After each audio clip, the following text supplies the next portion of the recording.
an awful lot of people have been sent there, as you know, on the police signature. There's no hearing, there's no appeal, there's no trial, there's no charge. Some obedient policeman comes up to somebody and says, you're going to a camp, signs the form, and off they go for up to 4 years.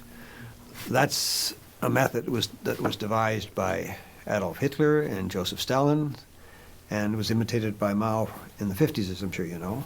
And the model is still working, what, 60 years later?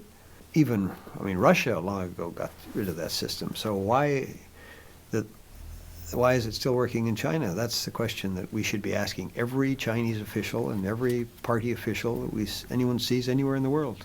There are still an awful lot of people, of which probably at least half are Falun Gong practitioners in these camps across China, that are making they're making products like Christmas decorations or garments or toys or you name it. They're people. I've talked to people who've got out of these camps. One woman I'm thinking of who told me she used to sew sweaters. Well, in fact, it was Jennifer Zhang told me she used to sew sweaters all day. And other people have told me that too. And where do these products end up? Do they end up in stores here in Stockholm or in Ottawa or New York? I suspect an awful lot of them do. And how come the government of Canada, the government of Sweden allows these products into our countries? What we need, of course, is a law that puts the onus on the importer to show that what he or she's bringing into Sweden or Canada is not made by slave labor, forced labor.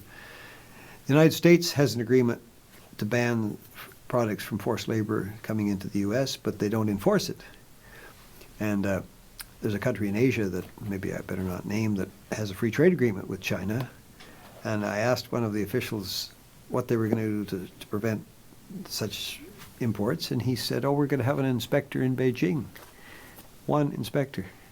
So let's get serious about this. Let's say we're going to show some backbone. We're going to show some smarts on this. We're not going to allow our kids to play with dolls and toys and whatnot that are made by somebody who's working 16 hours a day for no pay in a forced labor camp in China. The 610 office was set up after the persecution, or at the time of the persecution, started in mid-99, July 99, and they were authorized to run this thing across China.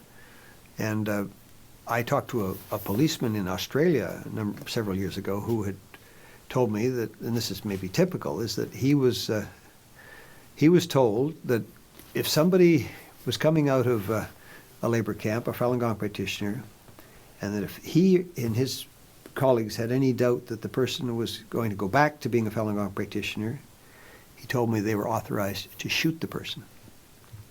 Can you imagine giving that authority to the police in a 21st century?